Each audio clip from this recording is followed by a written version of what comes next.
everyone, it's Robin, Art Island Crafts, and welcome to my studio. Today I'm going to show you a quick, simple way to make small amounts of bias binding. This technique works great if you maybe just need some bias binding for a coaster or a pot holder, maybe a Christmas stocking, just small amounts compared to if you're doing it for a large quilt. Now you can use this for a large quilt, but you're just going to have a lot of shorter pieces, and there's other bias binding techniques that'll work better for that. So I guess we should know what bias binding is. Bias binding is a narrow strip of fabric cut on the bias at a 45-degree angle to the fabric's grain. Now this is just standard binding on this little sewing machine mat. If I were to get a little cut or a little thread was to come loose here, the thread would pull all the way up onto my binding and it would just flop open. If this were bias binding, the threads are on that diagonal, on a 45-degree diagonal. So if one piece of thread came out, it would pull on a diagonal and it would just come out like right here on that seam. So it would come out as a diagonal and then stop. I could repair that with a patch versus having to take off a whole section of the binding and replace it. So I went ahead and made some bias binding out of these different fabrics for some future projects. Now it's really easy to tell bias binding from regular because bias binding has that stretch. Just like when working on quilts like half square triangles and things like that, we have to worry about the bias edges because they stretch. This time we're going to do it on purpose because this is going to allow us to create binding, and it's going to be able to go around curves easily without having any weird bunching up like you would get with regular binding. So let me show you how easy it is. I have this piece of fabric that's going to represent a fat quarter. I have the selvage on the right hand side, and if your fabric had selvage on both sides for whatever reason, you would have selvage on the left hand side or the right hand side. You want to have your top and bottom to be just your standard fabric. Now, I'm not great with cross of grain and bias and all that, but to do this process, I know I need to have a selvage on the left and or right side. If you want to cut multiple fabrics, you can lay them on top of each other and cut however many you're comfortable with. I'm going to remove the selvage off of both sides. Now, this side doesn't have any selvage, so I'm going to remove it from this side. I'm going to try to keep my ruler relatively straight. You can go ahead and use your mat for that so that your ruler gives it a reasonably straight edge. It's going to help us on the next step. Cut it off. Now I have that nice straight line here, and I'm going to take advantage of that because at this bottom edge, I want this to also be a nice straight line because that's where I'm going to line up my 45-degree on my ruler. I'm going to cut off just a sliver to make this nice and even across there. You don't have to cut off very much. Now on this line right here, this is where I'm going to line up my 45-degree. Now on my long ruler, it says right there 45-degree. I don't even have to think about it. So look for one of your rulers that has a 45-degree line. If you don't have a ruler with a 45-degree line, now most of them will have them if you have any type of a quilting ruler. But if you're not an actual quilter, or this is just as you're starting out and you don't have very many rulers yet, there is another way that you can figure out the 45-degree line. Who knows, maybe you can even go online and print out something with a 45-degree line. I just took a sheet of paper out of my printer, and I want to take one line and fold it up to the other one so that I get an actual square shape. Now the long way to do it would be to cut this right here so that you have an actual square, but you really just need to have this line right here. This line also counts as your 45, and when you line up this bottom one on the straight line of your fabric, and this line right here now becomes your 45.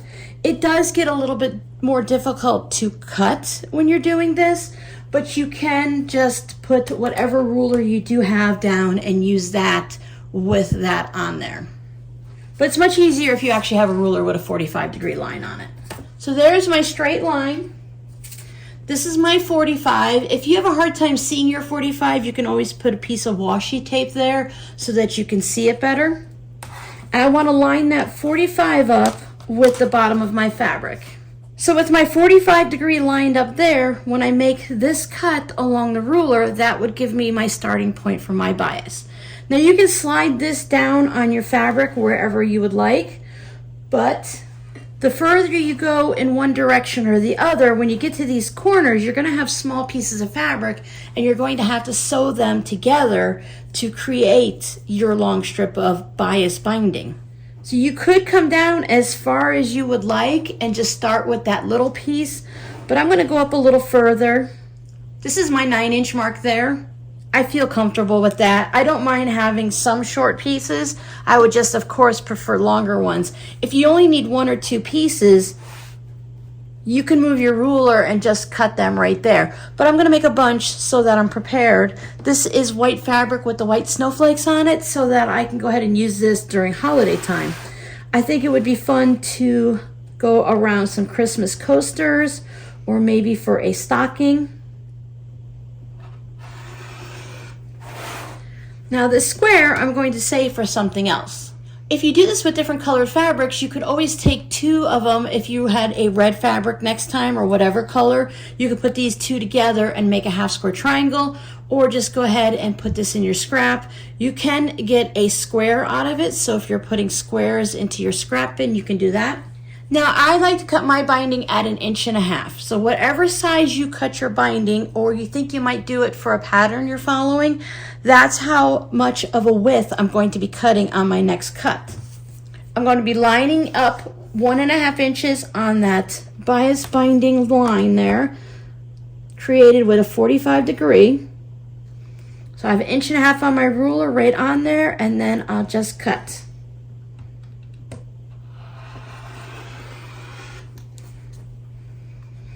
Slide that one out of the way. Again, 1.5. If you want, you can put a piece of washi tape or painter's tape or something. I find washi tape works really great. They also have these neon grid lines that you can put on your ruler to remind you exactly where you're cutting. So then I'll cut the next strip. I just have to move you out of the way for 1 second. Thank you. To put you over there like that. So I'll cut 1.5 inches. And I'll just continue for however many strips and the length that I need. If I know I need 24 inches, I can just measure these, and I would want to do 24 inches, and I usually add 10 or 12 inches onto it just to make sure I have enough. Since I am preparing for the holiday season and binding doesn't expire, I can use it next year, I'm going to cut a bunch. And as you get going, there can come a time if your ruler is too short. So if your ruler is a little bit shorter than mine and it doesn't reach all the way to the top, cut about halfway, leave your rotary cutter right there, don't move it. Slide your ruler up till it's past the fabric, line it back up so that it's lined up on that mark, on that line of cut of fabric, and then you can continue cutting. So you just continue cutting as much as you need. Now at this point I'm going to double check. This is my 45-degree line, so I'm just going to make sure it's still lined up and make sure that my line is nice and even, and that way I can keep on going.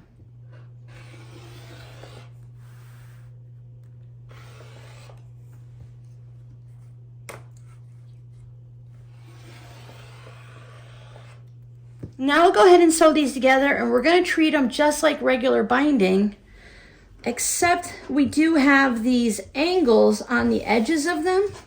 So we have the angles that are going one way, and we have the angles going the other, and the same thing on the bottom. So if we look at these 2 pieces, we have our angles that are the same. So if you take this one and you were to sew it together, you could easily sew it together to still have that continuous line of binding. We turn these right sides together, just like when we're putting them in the machine and sewing them on the diagonal. We have the sort of like a T here, and then we have this angle. And when you do it, you want to have that little bit extra there. That's going to stick out, and a little bit extra there. But the trick here is if you sew from that little V right there, that intersection down to this intersection. It doesn't matter if you have it like this or if you have it like this, you're still going to end up having that right angle and for you to be able to sew it together like that. But when you get to this side, this angle is different than that angle.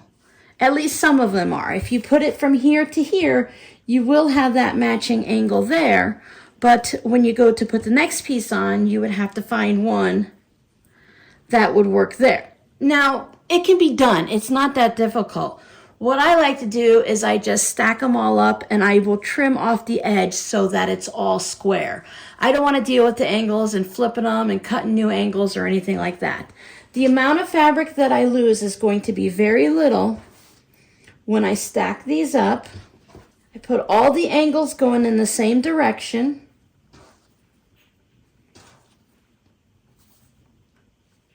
Now these have a different angle. So I can either spin it around or I can lay it the wrong side, flip it over. So if I can line up the angles, I'll just line them all up. You don't want to stack too many, but I find that I can cut through this stack easily. If you have a new blade in your rotary cutter, it's not too difficult. You can also go through and cut them with scissors, but I like to just whack them all off in one shot. I'll line up my ruler on the bottom and I just go ahead and I cut them off. Save it, toss it. It's really great for crumbs or to put on the corners of your crumb type blocks.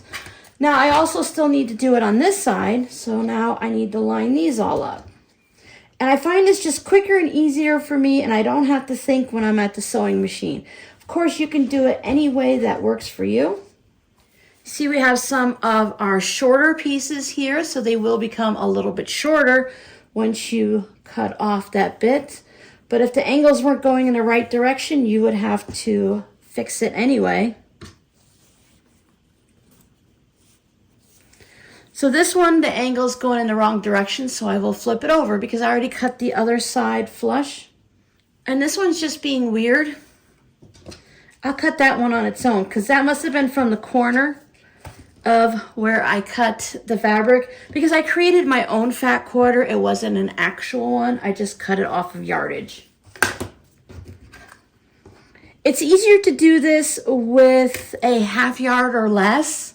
Once you have a full yard, then you definitely have to be maneuvering your ruler more. So you could do it with yardage if you wanted to, but there are other ways to do the bias binding and to do continuous bias binding than to try to do a yard with this method.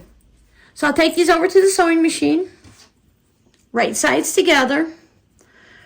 I like to have a little fabric overlapping on the top and bottom. I try to make it as square as I can so it's not angled or anything like that.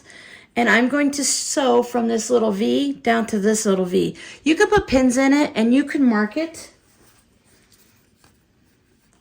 and draw a line just like that. And that might be easier if you're just starting out.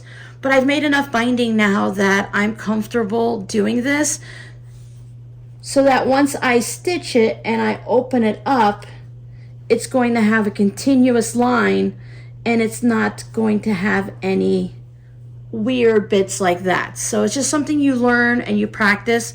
Use pins, mark it. There are special binding tools that you can use. So make sure you're always doing right sides together, otherwise your binding will get twisted. So let's take this to the sewing machine, quit jibber jabbering, and go ahead and sew it. I have my needle in the center. Now, whatever stitch length you use to sew your binding down or that you sew your quilt blocks together, that's the one you'll use here. I sew my quilt blocks together with a 2.0.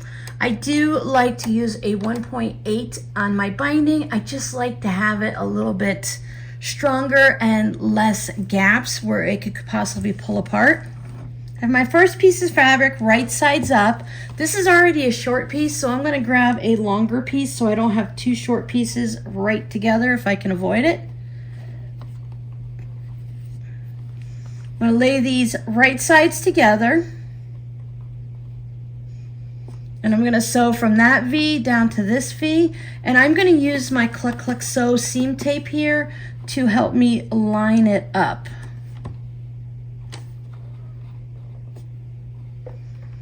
And then I'll just stitch from notch to notch. Now when I pull this one, I'm going to flop it over so that it is right sides up, so that I can put right sides together. So at this point, we're sewing it just like regular binding. We're just going to be careful because it is stretchy. So there's nothing different here than stitching regular binding together on an angle. Now, if you want to stitch them together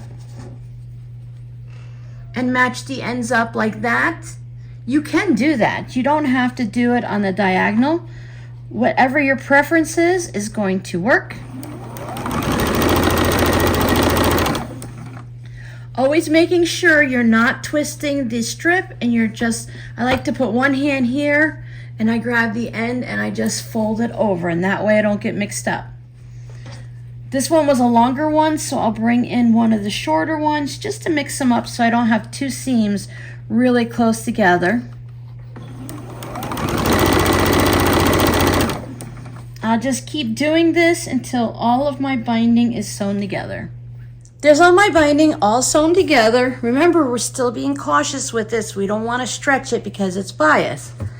Now we have our seam here. We have the option of just trimming it with scissors or cutting it with a ruler. Now, if this is the first few times you're doing it, you can always pull this back and check to make sure everything is lined up before you go ahead and cut it. Cut it with your scissors, about 1/4 of an inch seam. If you're a little off, don't go too short, but a little bit larger is not that big of a deal. I do like to take the little dog ears off there. Or you can do the same thing with rotary cutter and a ruler. Now this way you can line it up with a 1/4 of an inch line so that you're cutting it exactly. Put the 1/4 inch right on your seam. Trim that off. Then you could put your ruler here. Trim that dog ear and then that dog ear. I like to take mine to the iron and I will press mine open. You could finger press it. You could press it one way or the other, totally up to you. So now that you know a quick and easy way to make just a small amount of bias binding, we'll be ready to go ahead and make round coasters in our next tutorial. So thank you guys so much for hanging out with me. You probably want a scrappy word. Let's use a big long one today. Organize. Let me know how you organize your binding. Do you save your leftover binding, or do you just go ahead and organize it by putting it back into your scrap storage? So if you have 2.5 inch binding, does it just go in your 2.5 inch bin? I do take my 1.5 inch binding and I put it back in with my 1.5 inch scraps. That if you've been here for a while, you know that I keep my 1.5 inch strips and scraps of longer bits like this because I use them in a lot of projects. So thanks so much for hanging out with me. Come on back next Friday so that we can go ahead and make round coasters. I'll see you guys then. Bye.